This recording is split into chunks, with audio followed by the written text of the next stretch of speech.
नहमदुहु व नसल्ली अला रसूलिल करीम अम्मा बाद। हिंदुस्तान के एक साथी ने पूछा है कि जो मुरव्वजा तबलीग है मौलाना इलियास रहमतुल्लाह अलैह वाली, तो इसमें निकलना फ़र्ज़ है या वाजिब है या मुस्तहब है? आप बताइए। जवाबन अर्ज़ है कि मेरे एक साथी की राय है, समाअत फरमाएँ। वो फरमाते हैं कि 5 साल की उम्र बच्चे की हो, उससे 15 साल की उम्र तक, ये मकतब वाला इसको टैकल करता है, मकतब वाला इसको पढ़ाता है। ये पहले नंबर की तबलीग है।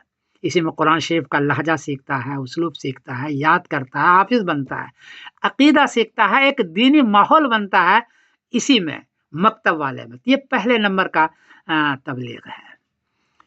दूसरा 15 साल से लेकर के 22 साल की उम्र तक, इसमें मदरसे वाले काम करते हैं, आलिम बनाते हैं, मुफ्ती बनाते हैं, बड़े-बड़े दक्काक किस्म को उलमा पैदा करते हैं। तो 15 से लेकर के 22 साल की उम्र तक मदरसे वाले की तबलीग है।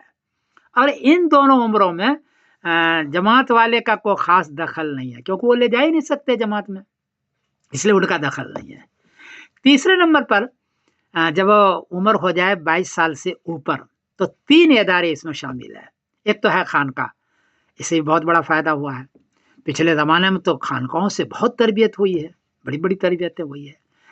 दूसरा है जीम है अलिफ दाल, जीम है अलिफ दाल, इनका भी बहुत बड़ा रोल रहा है और बहुत अहम चीज़ है ये दीन के फैलाने के अंदर, दीन को आगे बढ़ाने के अंदर। और तीसरा है मुरव्वजा तबलीग।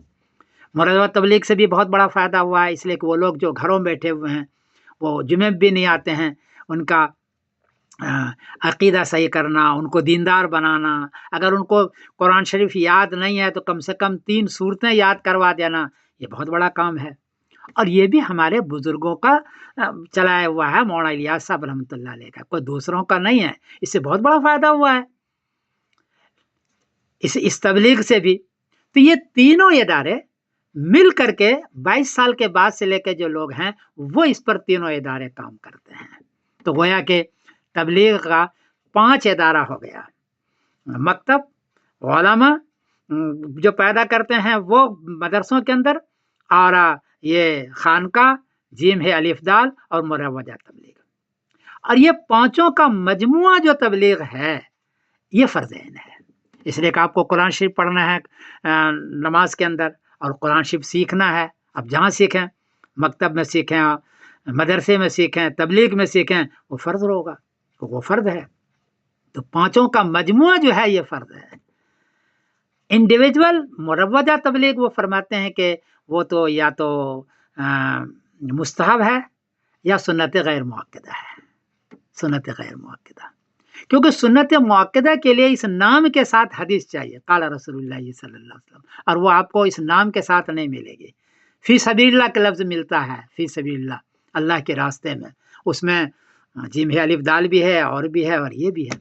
इसलिए ये या तो मुस्तहब है मुरव्वजा तबलीग में निकलना या तबलीग करना, या सुन्नत गैर मुअक्कदा है, वो ये फरमाते हैं। अब इस सूरत में पांचों को लेके चलें और पांचों के मजमुए को अगर फ़र्ज़ ऐन करार दें या फ़र्ज़ करार दे दें, और इसको सिर्फ मुस्तहब करार दे दें, तो इस सूरत में किसी इदारे की, पांचों में से किसी इदारे की दिल शिकनी नहीं है, बल्कि पांचों की हिम्मत अफजाई है। और पांचों इदारे को अपने अपने जगह पर काम करना चाहिए और मिल के काम करना चाहिए। उनकी ये राय है, मेरी तो कोई राय नहीं, मैं मुफ्ती नहीं हूँ, तो उनकी राय है। अगर आप हजरात को पसंद आती हो तो आप पसंद करें और उस पर मुझे बताएं, और मुझे जो खुशी होगी इस बात की। बहरहाल उनकी राय है। मैं समीरुद्दीन काज़मी बोल रहा हूँ मैनचेस्टर इंग्लैंड से। अस्सलाम वालेकुम रहमतुल्लाहि व बरकातहू।